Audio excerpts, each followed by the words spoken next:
Dando início ao nosso culto de adoração ao Senhor, celebração ao Deus vivo. Quando você abrir sua Bíblia, Salmo de número 67. Salmo de número 67.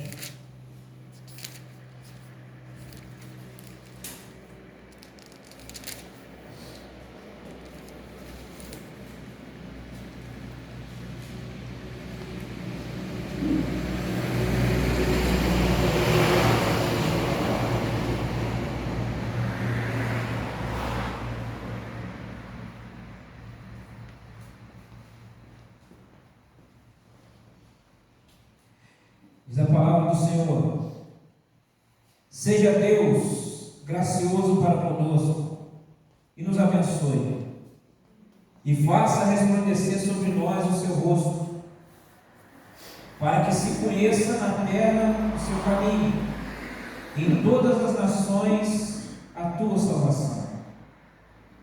Louvem-te os povos, ó Deus, louvem-te os povos todos, alegrem-se e exultem as nações, pois julgas os povos com justiça e guias na terra as nações.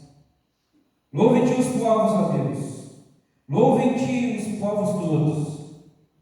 A terra deu seu fruto, e Deus, o nosso Deus, nos abençoa. Que Deus nos abençoe, e todos os confins da terra o temerão.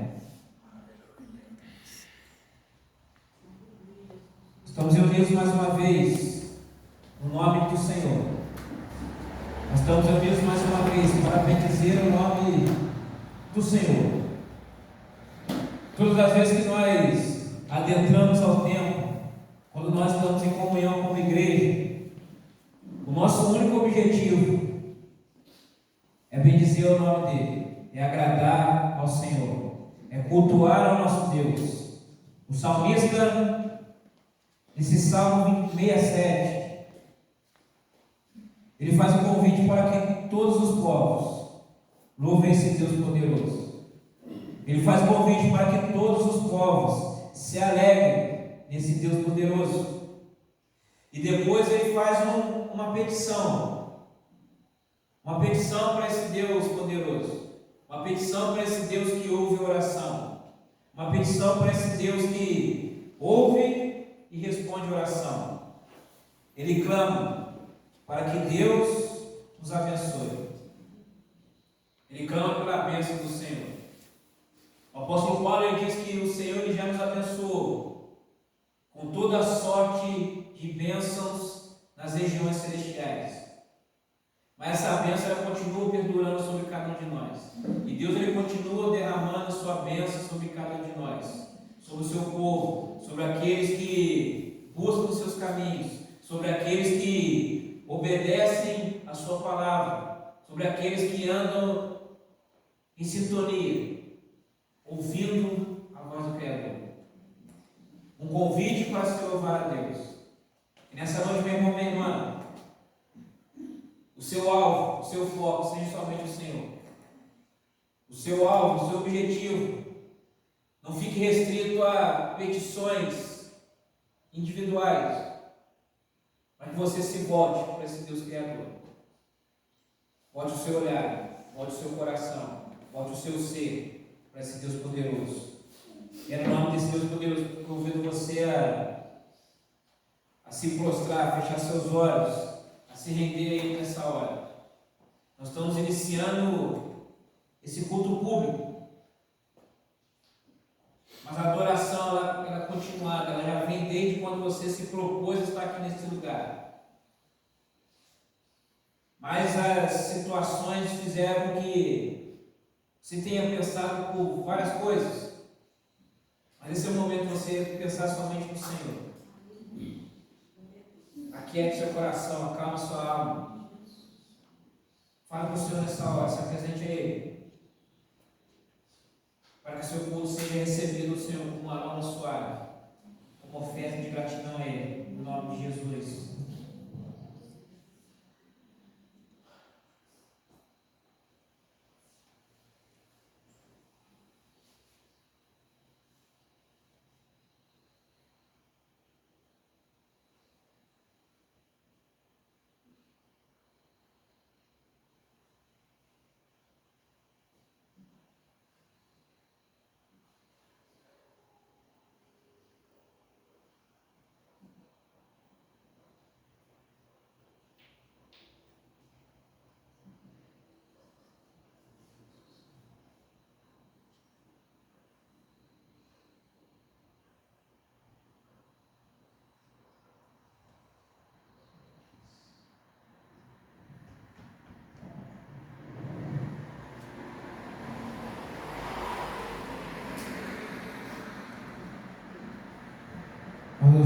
nome, Senhor. Deus Santo, Deus Criador, Deus Poderoso, Deus Soberano, Deus Criador.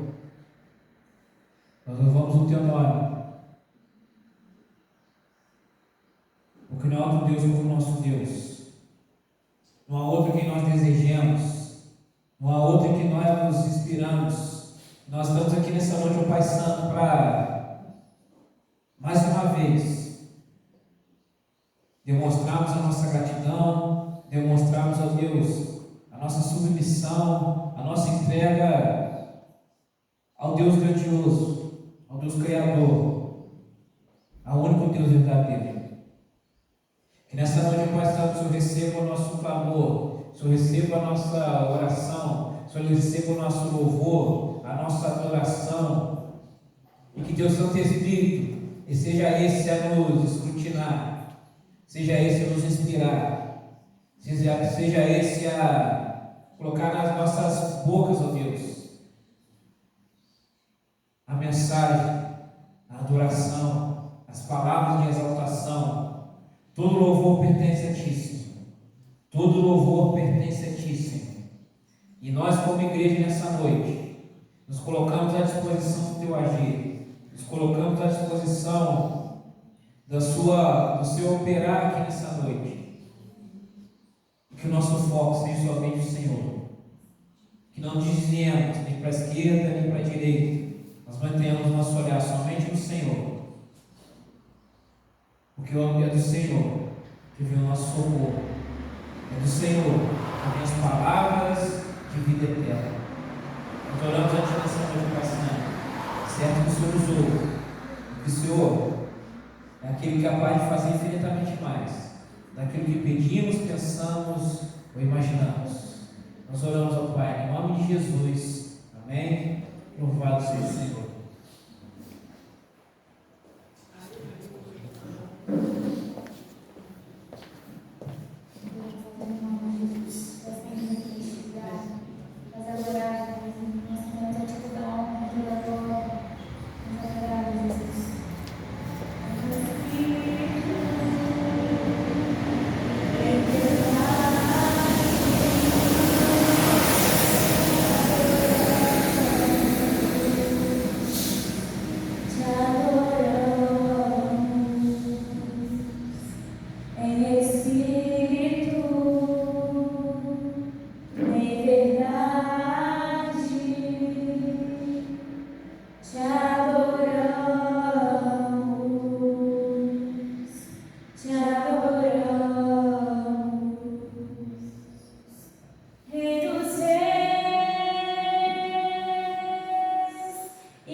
Jesus, nós sabemos que o Senhor não precisa dele, Senhor. Eu só quero a nossa fidelidade para feito que é o altar, Pai. A tua palavra diz, mas for fiel no pouco, muito Senhor nos coloca. Reconhecemos, Senhor, que eu sou um pouco muito utilizado. Abençoa, Senhor, poderosamente para que o teu reino venha o crescimento. Em nome de Jesus, Pai, o Senhor venha falar com cada um nesta noite. Como o Senhor já está falando do início, Pai, continua falando e ministrando cada mente, cada coração. Pai, em nome de Jesus, Pai, que o Senhor venha falar conforme o que eu queria neste lugar nesta noite. Eu creio que o Senhor tem algo para cada um de nós. Basta verdadeiramente crer que só o Senhor é Deus, só o Senhor salva, só o Senhor liberta, Senhor. Só o Senhor tira todos isso, Senhor. Em nome de Jesus, Pai, abençoa o nosso irmão no nosso encontro, Senhor. Não sei o motivo de cada um deles, não sou conhece, Pai. Vai visitando eles, Senhor Deus, vai restaurando as forças deles, Pai. Vai fortalecendo aqueles que encontram fracos, Pai. Vai restaurando a saúde daqueles que encontram enfermos, Senhor. Em nome de Jesus, possa cair que aqui é o lugar dele, Pai. Nós sabemos verdadeiramente que o Senhor não precisa de nós, é nós que precisamos do Senhor, Pai. Em nome de Jesus, Pai, vai restaurando seus filhos, Pai, vai trazendo de volta, Senhor Deus, aquelas que encontram afastados. Em nome de Jesus, Senhor. Também falar verdadeiramente com cada um deste lugar, através da tua palavra, que é santo e verdadeiro. Abre o nosso coração, abre o nosso mente para receber a tua palavra.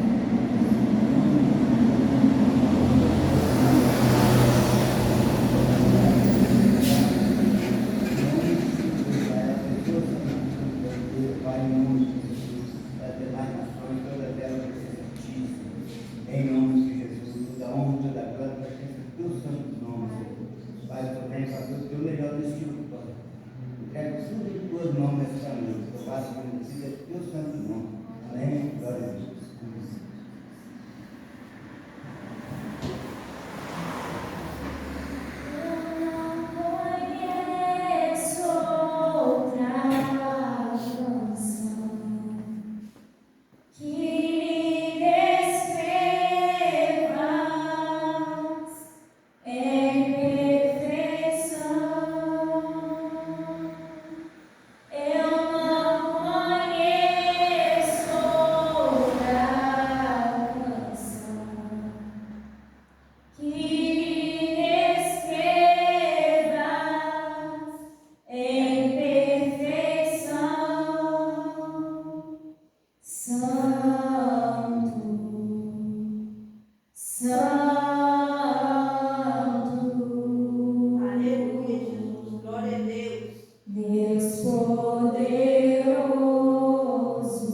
Glória a Deus. Abra sua Bíblia no Evangelho de Lucas, capítulo 9.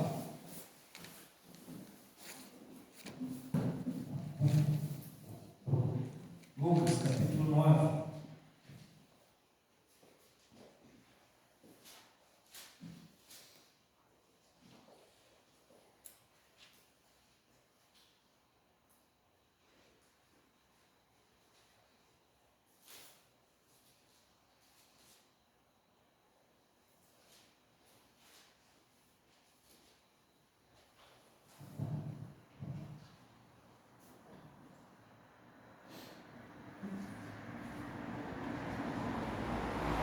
No verso 18.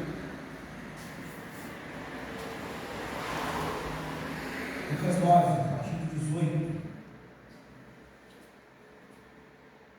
Diz a palavra do Senhor. E aconteceu que, enquanto Jesus estava orando em particular, achavam-se presentes os discípulos, a quem perguntou: quem as multidões dizem que eu sou? Eles responderam: uns dizem que é João Batista, outros dizem que é Elias, e ainda outros dizem que é um dos antigos profetas ressuscitou. Então Jesus perguntou: e vocês? Quem dizem que eu sou? Respondendo, Pedro disse: o Cristo de Deus. Jesus, porém, divertindo-os, mandou que a ninguém declarasse tal coisa, dizendo: é necessário que o Filho do Homem sofra muitas coisas, seja rejeitado pelos anciãos, pelos principais sacerdotes e pelos escribas, seja morto e no terceiro dia ressuscite. Jesus dizia a todos: se alguém quer vir após mim, negue a si mesmo, dia a dia tome a sua cruz e siga-me. Pois quem quiser salvar a sua vida, a perderá. E quem perder a vida por minha causa, esse a salvará. De que adianta uma pessoa ganhar o mundo inteiro se vier a perder-se por causa do dano a si mesmo?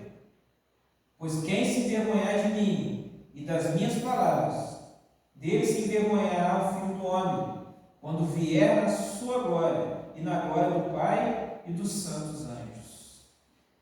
Pai, essa é a sua palavra. Palavra viva, palavra da verdade, palavra da salvação, Deus Santo.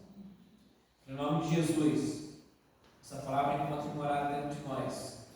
Essa palavra encontre aceitação no meio de nós. Que sejamos transformados através dela nessa noite, Deus Santo. Essa é a nossa oração. No nome de Jesus. Amém. Glória a Deus. Pode sentar, meus irmãos.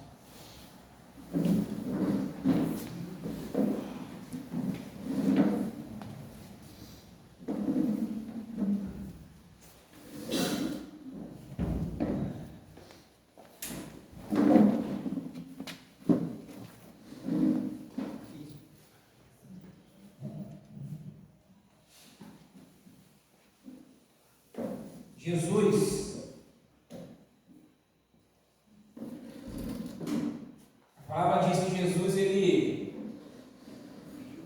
se despiu da sua glória, se viu dando sua glória nos céus. E ele veio como homem, habitou no meio de nós.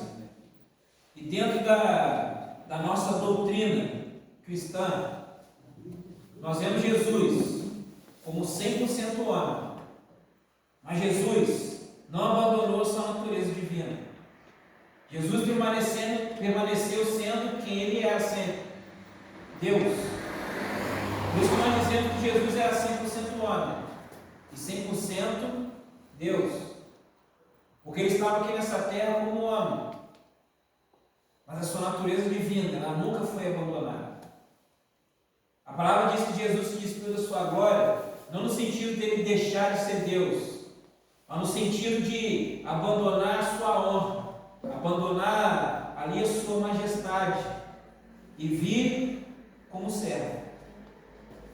Aqueles que dizem que Jesus estava nessa terra só como homem, que Jesus era 100% homem apenas, ou que Jesus era meia-meia, metade homem, metade Deus, heresia. Jesus era 100% homem e 100% Deus. E Jesus, na sua divindade, ou melhor, na sua humanidade, para dizer, Jesus ele nos mostra algo significativo. Jesus ele nunca deixou de orar. Jesus nunca deixou de buscar o Pai. Jesus nunca abandonou o secreto. Mesmo diante de tudo que ele fazia, diante dos sinais, dos milagres, dos ensinamentos, das maravilhas, Jesus em todo o tempo, ele dava uma pisada no freio. E ele ia ter o seu secreto com o Pai.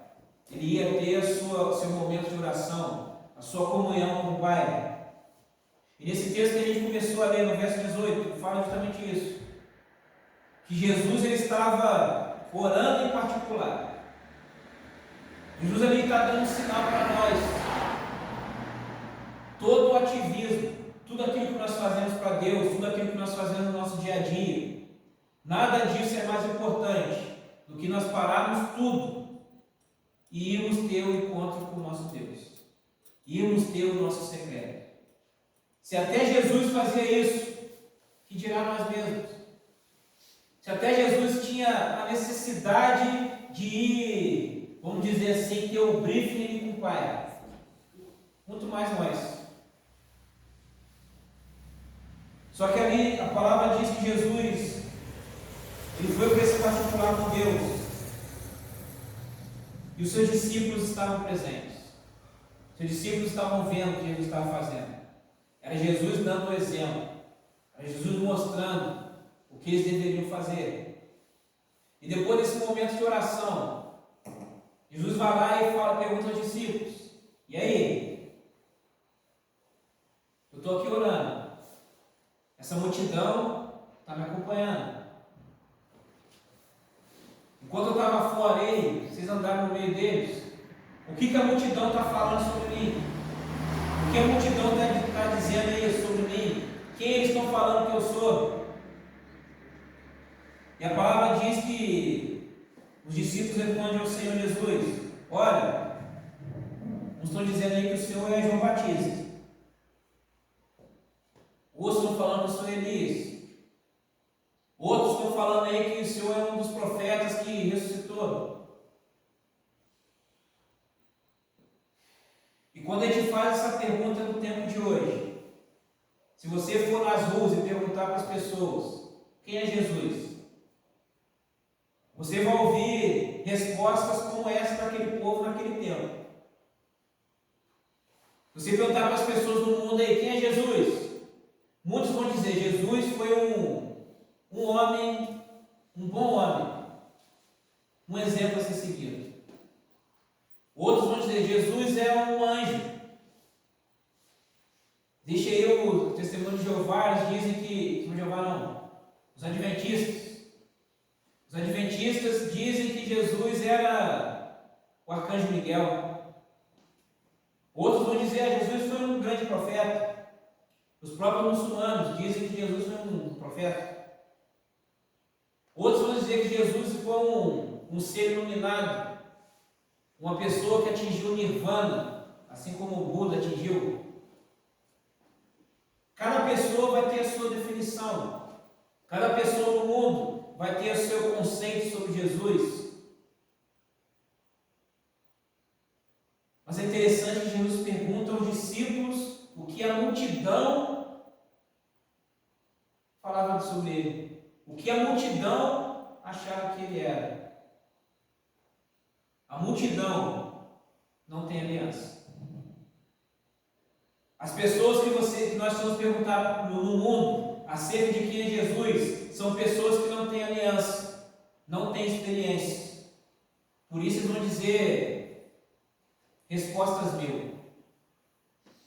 Mas aí Jesus ele faz ali a diferença. Agora eu sei que a multidão está dizendo sobre mim, mas aí vocês? O que vocês dizem que eu sou? Quem vocês dizem que eu sou? Para a multidão eu sou essas várias definições, esses vários adjetivos. Mas para vocês, quem eu sou? Os discípulos andavam com Jesus. Os discípulos viam o exemplo de Jesus. Os discípulos tinham comunhão com Jesus. A opinião do discípulo, ela não pode ser manipulada ou influenciada pela opinião da multidão. Nós conhecemos a natureza de Cristo. O discípulo, aquele que tem aliança, ele conhece a natureza daquele que ele está acompanhando, daquele que é o seu mestre. A opinião da multidão, a opinião do mundo, ela não pode moldar a nossa opinião acerca de quem é Jesus Cristo. Pedro vai lá e responde: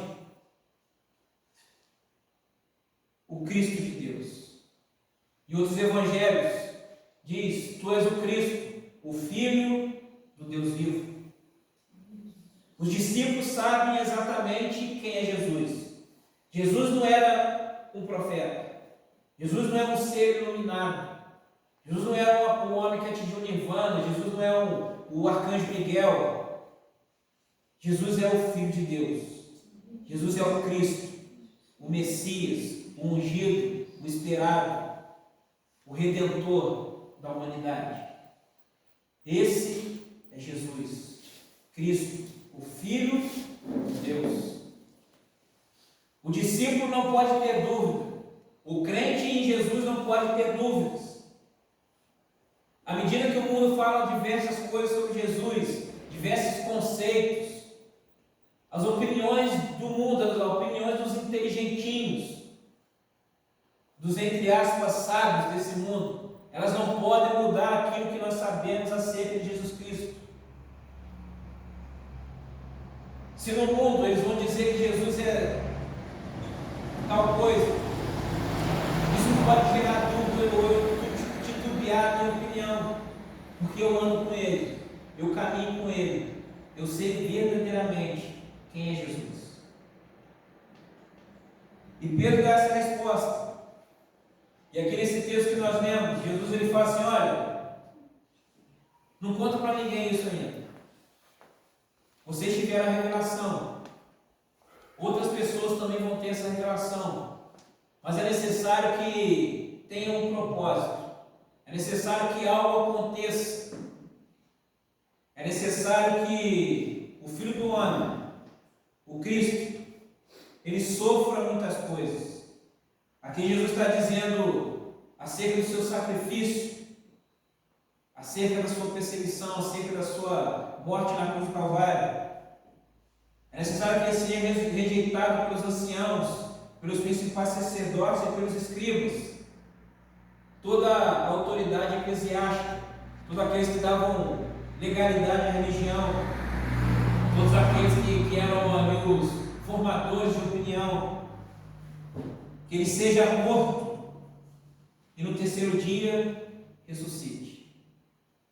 Aqui Jesus já está falando: olha, eu vou. Aqui ele está falando claramente. Em situações anteriores, Jesus deixou meio que implícito Mas aqui Jesus está falando claramente que ele seria morto, mas que ao terceiro dia ele iria ressuscitar. Aqui Jesus está deixando claro para o discípulo: olha, vai acontecer. Quando acontecer, eu estou falando que vocês ficarem preparados, porque quando acontecer, para vocês não desanimarem, no terceiro dia eu vou voltar. Da mesma maneira, Jesus deixou uma mensagem para nós, que viemos depois da ressurreição, pós-obra consumada. Esse mesmo Jesus que eles viram subir aos céus, ele voltará com poder e com grande glória. Da mesma maneira que ele deixou esse fio de esperança para os discípulos naquele tempo, e depois de 3 dias ele voltou. Jesus ele fala para a igreja nesse tempo: olha, eu vou voltar. Mas passou mais de 3 dias, passaram séculos, ele não deu data. Mas ele cumpriu a sua promessa anterior. O que me faz duvidar que ele vai cumprir a sua promessa de novo? Ou que ele não vai cumprir essa promessa que ele fez? Tudo aquilo que Deus falou que ia fazer, tudo aquilo que Jesus prometeu, ele cumpriu. E nós temos uma certeza nas nossas vidas: Jesus, ele vai voltar. Jesus, ele vai retornar. Ele vai cumprir mais uma dessas suas promessas. Isso faz parte do plano. Isso faz parte do propósito. E depois de Jesus ele falar todas essas coisas, ele disse algo para aqueles discípulos. Ele falou: olha, a multidão, ela acha várias coisas sobre mim. A multidão tem vários conceitos sobre mim. Vocês sabem de fato quem eu sou. Mas a mensagem que a multidão carrega, a sombra da minha imagem que a multidão carrega, ela não pode influenciar na crença, na base daquilo que é real. Jesus diz: se alguém quiser vir após mim, negue-se a si mesmo. Dia a dia, tome a sua cruz e siga. Jesus está dizendo: olha, não existe um cristianismo sem cruz. Deus, então você está dizendo que eu vou ter que cortar uma árvore aí, fazer uma cruz e me pregar nela? É sobre isso. Jesus está dizendo aqui sobre o ônus de servir a Ele. Jesus na cruz do Calvário levou todo o nosso sofrimento. Hoje, após a obra consumada, nós não temos mais o direito, por assim dizer, de sofrer, com exceção do sofrimento por amor a Cristo. Esse sofrimento, ele vai permanecer até o dia que Jesus vier nos buscar. O único sofrimento que o cristão ele tem que passar nessa terra é o sofrimento por amor a Cristo. Os outros sofrimentos Jesus levou na cruz. Mas o sofrimento por amor a Ele, esse permanece. As consequências de nós carregarmos Jesus, eles permanecem. A cruz que Jesus está dizendo é que servir a Ele não é as mil maravilhas que muitos pintam por aí. Servir a Cristo não é andar de glória em glória, de vitória em vitória todos os dias, quanto muitos pregam isso. Servir a Cristo, ao servir a Cristo, nós vamos ter as nossas tribulações, nós vamos ter as nossas aflições, nós vamos ter as nossas dificuldades. Mas ele continua dizendo: pois quem quiser salvar a sua vida, a perderá. E quem perder a sua vida por minha causa, esse a salvará. Parece um paradoxo. eu vou perder a minha vida. Mas na verdade, eu estou encontrando significado para essa vida. Muitos vão dizer, você está perdendo tempo. Eu poderia estar fazendo várias outras coisas. Você poderia estar vivendo grandes experiências. Você está abrindo mão da sua juventude. Você está abrindo mão de desfrutar da sua vida com grandes prazeres. Carpe diem. Carpe diem. Sabe nem o que é carpe diem? O que é carpe diem? Eu esqueci já. Não, lembrei. Carpe diem significa viva a sua vida com intensidade. Viva como se não houvesse amanhã. Vai. O amanhã ele existe. O amanhã ele existe. Por isso que Jesus diz, aquele que perder sua vida, na verdade ele está encontrando. Esse é o amanhã. Para o mundo nós estamos perdendo a nossa vida. Para o mundo nós estamos gastando a nossa vida à toa. Para o mundo nós estamos marcando passo. Mas nós estamos olhando para o amanhã. Nós estamos olhando para aquilo que vai de fato. Nós estamos olhando para aquilo que vai gerar a eternidade. Jesus ele continua dizendo, do que adianta uma pessoa ganhar o mundo inteiro e vier a perder-se por causa do dano a si mesmo? Tem outras versões que dizem, o que adianta ganhar o mundo todo e perder sua alma? Ele está falando sobre prioridades. As pessoas do carpe diem, as pessoas que olham só para as coisas dessa terra, querem acumular, querem ter riquezas, querem ter poder. O que adianta conquistar todas essas coisas e perder a sua salvação? Alexandre o Grande, não o ministro do STF, mas da história. Ele tem o nome de Alexandre o Grande, mas ele tinha 1,5 metros de altura. Alexandre o Grande ele conquistou tudo que se poderia conquistar na época antiga, ele conquistou. E diz a história que quando ele conquistou, que ele teve sua última conquista, ele percebeu que ele não tinha mais nada para conquistar. Ele entrou em depressão.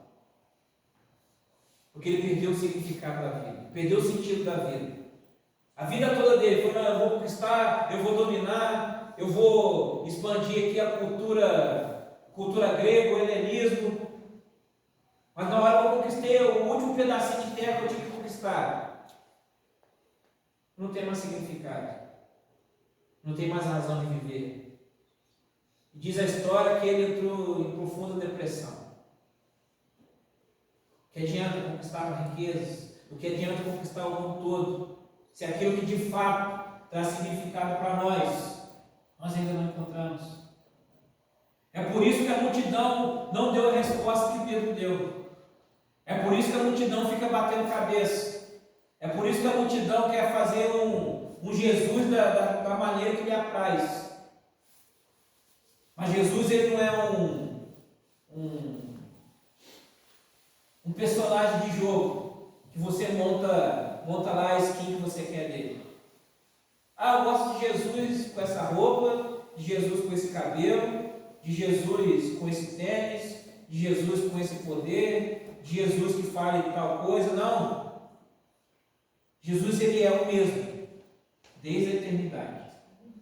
Jesus é o mesmo ontem, hoje e eternamente. Jesus ele é imutável.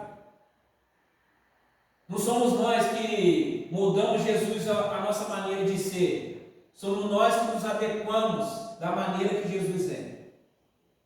Somos nós que temos que ser submetidos à transformação de acordo com aquilo que Jesus é.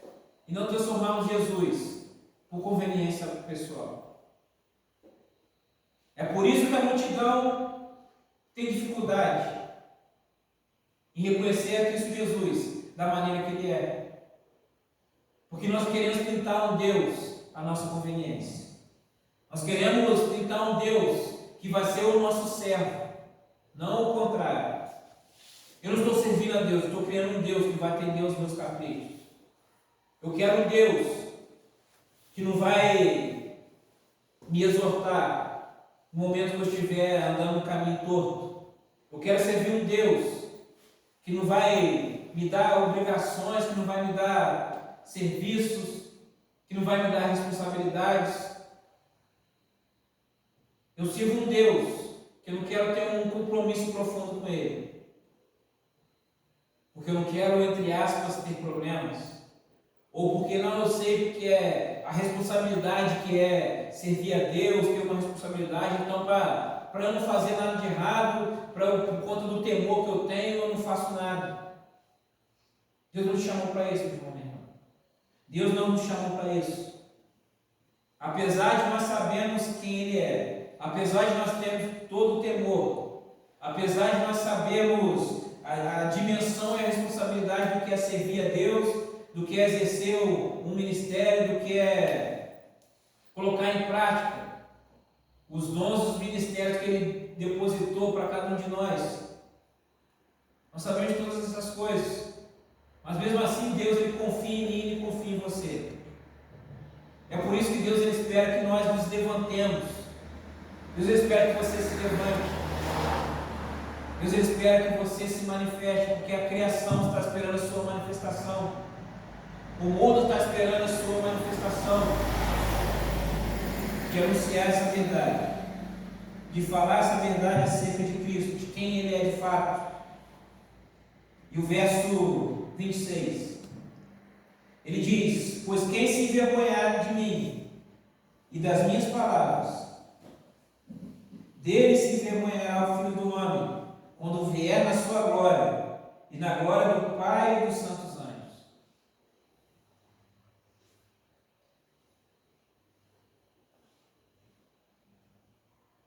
Lá em Apocalipse, lá tem a listinha da galera que vai ficar de fora.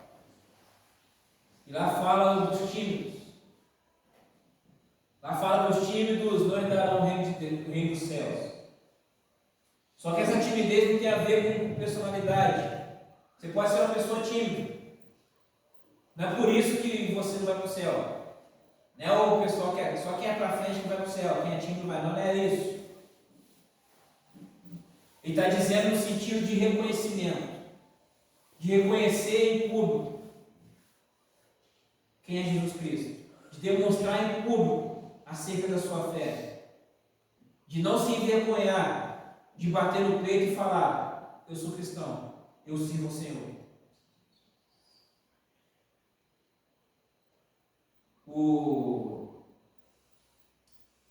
Na entrevista que eu fiz para entrar para a empresa, foi a única entrevista que eu falei isso, não sei porquê. Realmente eu não sei porque que eu falei isso, mas eu falei. Que na hora que deu a oportunidade de falar sobre mim e tal, a primeira coisa que eu falei foi: eu sou crente. Eu não sei porque que eu falei isso. Depois que eu continuei falando, eu fiquei pensando: por que eu falei isso? Nenhuma vez na vida, numa entrevista, eu falei isso. No decorrer do dia a dia dentro da empresa, trabalhando, nunca neguei minha fé, ou em qualquer outro lugar.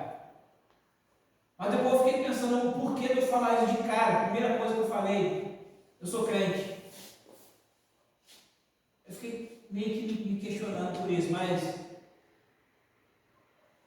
depois eu pensei, foi uma inspiração do próprio Espírito Santo. Uma inspiração no sentido de autoafirmação. No sentido de eu não sei o que está vindo por aí. Eu não sei quais são as suas expectativas. Eu não sei quais são os seus valores. Mas eu já estou marcando território. Eu sou cristão. E quando nós falamos que nós somos cristãos, as pessoas já colocam ali uma expectativa em cima de nós mesmos. Se ele é cristão, eu não vou chamar ele para o desenrolo. Se ele é cristão, eu não vou chamar ele para para as corrupções da vida. Se ele é cristão, eu não vou chamar ele para determinadas celebrações, determinadas festas.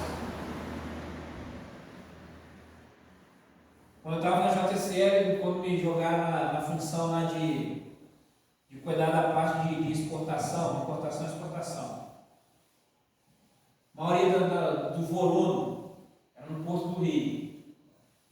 E Rio de Janeiro, você sabe como é que é. Rio de Janeiro é a terra do golpe, do jeitinho. E eu já sabia por alto assim, mas ali eu soube mais a fundo.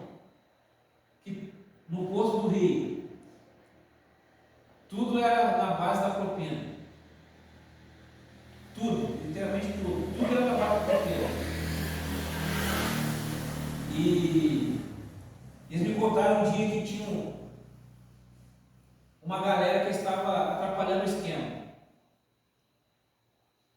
O pessoal estava atrapalhando o esquema dos caras. O que eles fizeram com esse pessoal? Fizeram a lista lá, quem é a galera que está atrapalhando o esquema aqui, da propina e tal. Fizeram a lista do pessoal.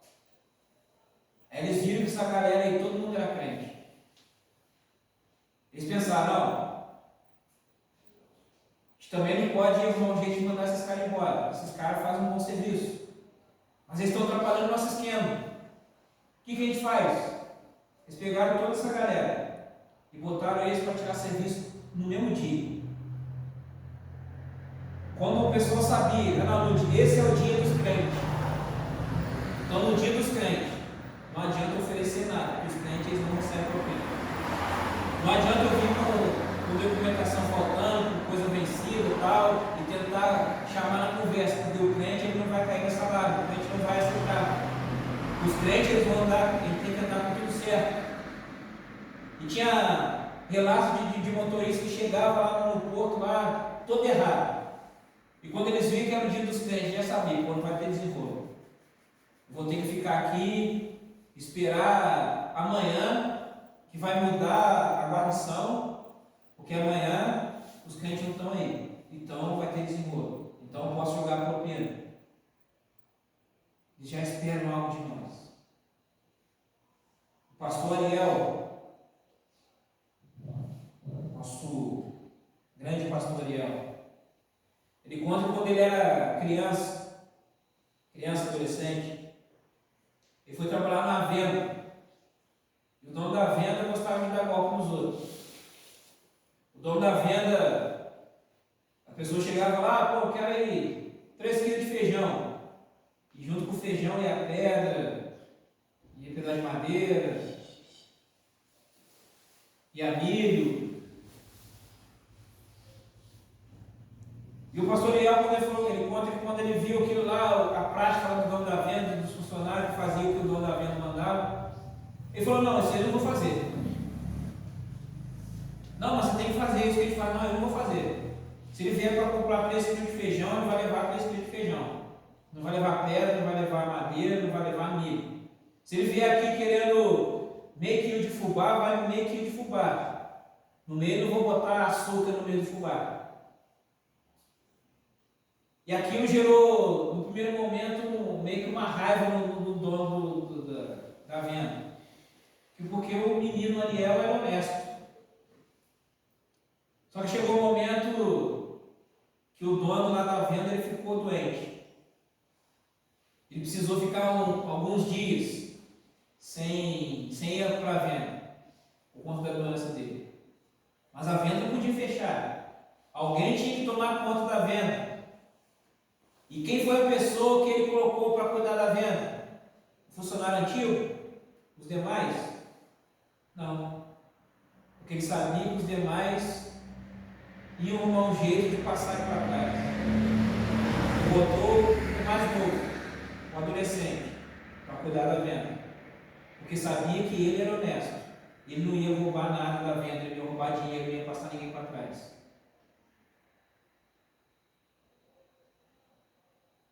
É o nome que nós carregamos. É o nome de Cristo. É o caráter transformado. É essa cruz que nós carregamos, essa cruz de Cristo Jesus. Não é um cristianismo à nossa conveniência.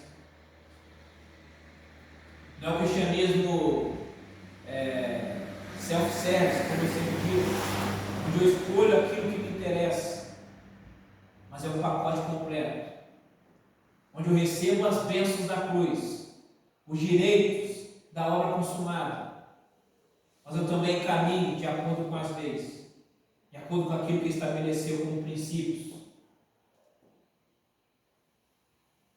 Carregar a cruz. Quem quiser vir após mim, negue-se a si mesmo. Dia a dia tome sua cruz e siga. Jesus nos chama para essa grande aventura que é segui-lo.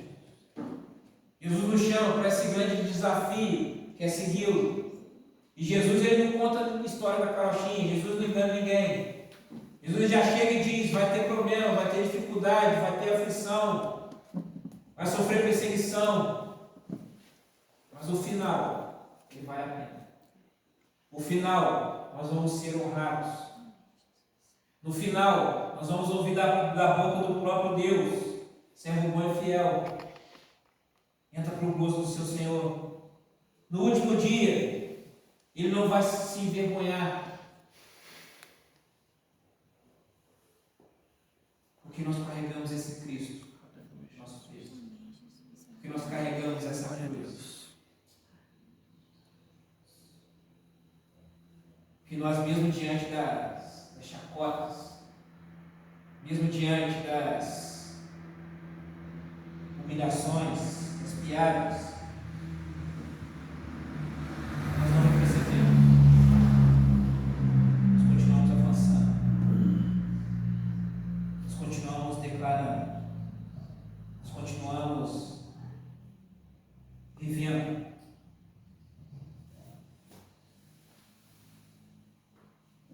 CTMDT é o Centro de Treinamento Ministerial diante do Trono. Eu nem sei se existe ainda. Muitas pessoas, quando o CTMDT foi criado, a parte ali dos diversos cursos, o curso de louvor e adoração, ao final do curso, eles selecionavam as pessoas de destaques e eles gravavam um CD. Foi assim com a primeira turma, foi assim com a segunda turma, e a partir da terceira turma, o pessoal lá do centro, eles começaram a observar que as pessoas estavam indo lá não para se aperfeiçoar ministerialmente, as pessoas estavam indo lá com o foco de buscar fama. Eu vou para o CTMDT, porque se eu me destacar, eu vou fazer parte do grupo que vai gravar o CD, que tem a chancela, o carimbo diante do trono. E ali eu vou me promover. E ali eu posso seguir, ter uma carreira solo, porque o grupo CTMDT ele não fica, não é um ministério.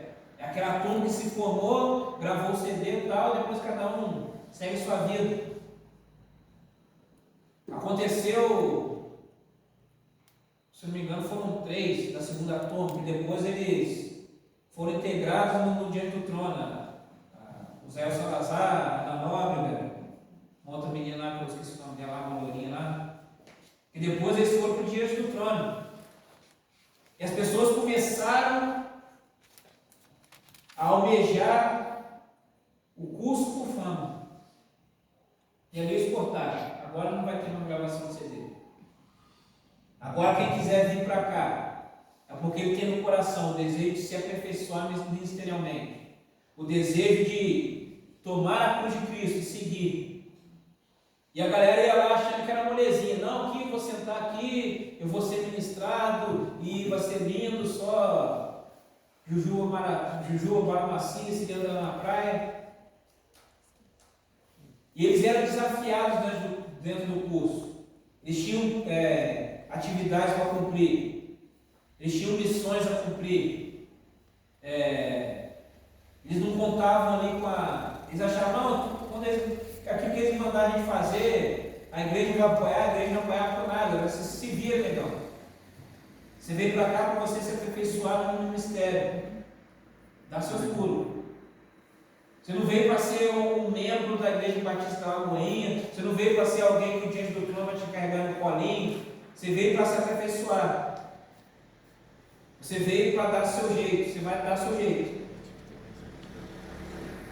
Eu não sei se o curso ainda existe, se o centro ainda existe. Não sei se ele se tornou ali já consolidado igual o seminário Carisma. Mas eles alinharam o foco. Não. O foco não é fã, o foco não é você. Não tem a ver com você. Tem a ver com Jesus. Tem a ver com aquilo que você carrega. Tudo que nós fazemos tem a ver com a palavra que eu prego não tem a ver comigo. Tem a ver com Cristo. O desempenho que você faz no seu dia a dia tem a ver com você, tem a ver com Cristo. O trabalho que você executa não tem a ver com você, tem a ver com Cristo. E assim nós carregamos a nossa cruz, dia após dia, até o dia da volta dele. Até o dia que nós nos encontrarmos com ele nos ares. Até o dia que nós estivermos com ele face a face. E ver que valeu a pena. Valeu a pena. Vale a pena servir ao Senhor. Vale a pena carregar a cruz de Cristo. Vale a pena viver por amor a Ele. E Ele nos dá a justa recompensa. O nosso galardão. Nossa recompensa não é aqui nessa terra. Nossa recompensa é o amanhã. Nossa recompensa é a morada eterna que está em a nossa recompensa é a eternidade com o nosso Senhor, com os santos que antes de nós e que estão também na nossa geração, carregando essa mesma cruz, honrando esse mesmo nome, vivendo esse mesmo nome, o nome de Cristo Jesus. Escute bem, meus irmãos.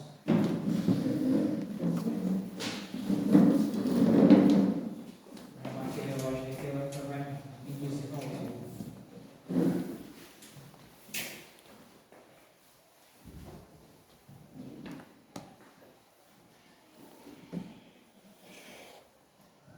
Às vezes as pessoas perguntam por que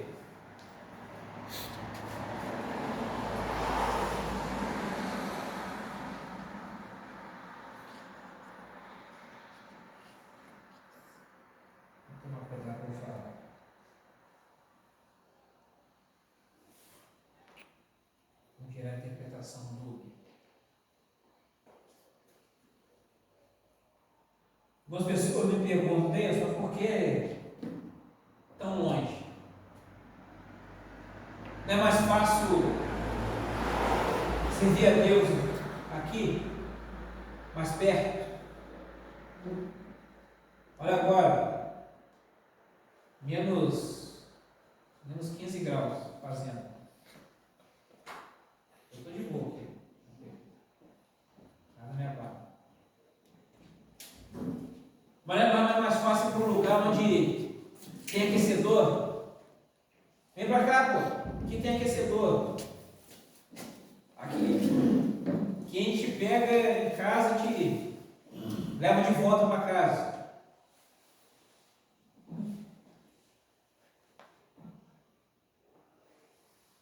Aqui tem projeção. Aqui tem mídia, tem marketing. Não tem a ver comigo. Tem a ver com Cristo. Tem a ver com obediência. Tem a ver com aquilo, ó, Senhor. Eu estou para servir ao Senhor. Eu não quero o meu conforto pessoal.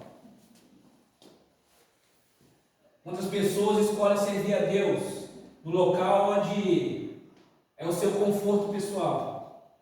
Ah, aqui é mais fácil, aqui eu vou ter menos trabalho, aqui a estrutura é melhor, isso, aquilo, outro. E deixam de ouvir a voz de Deus.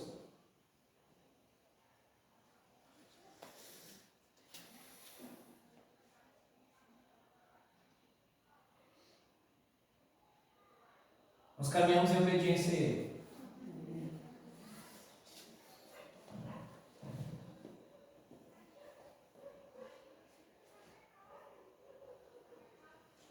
Não sei nem porque eu estou falando isso, mas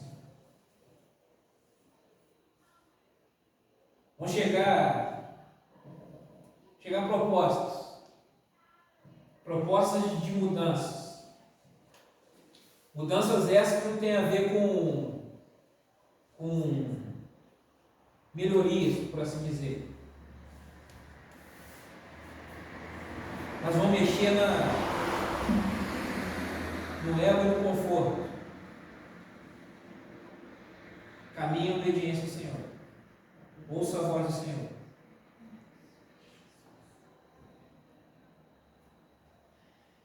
Feche seus olhos.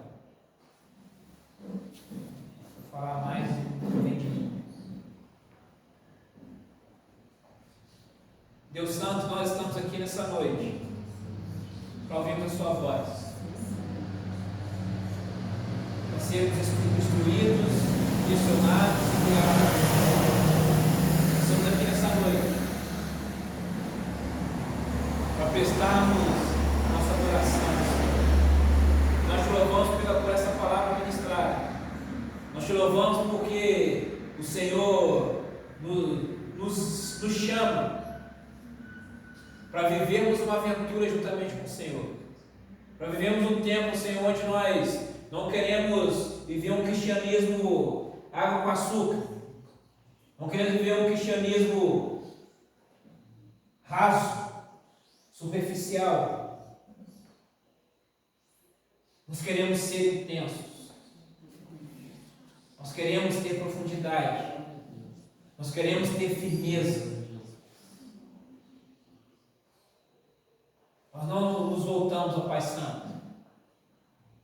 Nós não olhamos para aquilo que atrai os homens, para aquilo que os nossos olhos eles se alegram simplesmente, a nossa alma se alegra simplesmente. Nós caminhamos em obediência ao Senhor. Mesmo que para muitos pareça loucura, mesmo que para muitos pareça sem sentido, mesmo que para muitos pareça não ser a melhor opção, obedecer ao Senhor sempre é a melhor opção. Nós estamos aqui nessa noite, ó Deus, declarando que nós caminharemos em obediência ao Senhor, fiéis à visão, fiéis ao chamado, carregando a sua cruz, dia após dia, levando a mensagem da cruz, declarando que o Senhor Jesus não é simplesmente um profeta, o Senhor Jesus não é um ser iluminado, o Senhor Jesus não é alguém moldado à minha imagem e semelhança, que Ele não é feito a partir da minha visão de mundo, que Jesus, nós declararemos que Jesus é o Filho de Deus, o mesmo ontem, hoje e eternamente, aquele que era e é e há de ser, o Eterno, o Senhor. Então nos leve nessa noite, Deus, para os nossos lares, sobre a sua proteção, sobre o seu cuidado. Caminhamos debaixo dessa verdade, caminhamos debaixo dessa revelação, e que o Senhor seja tudo em nós, tudo através de nós.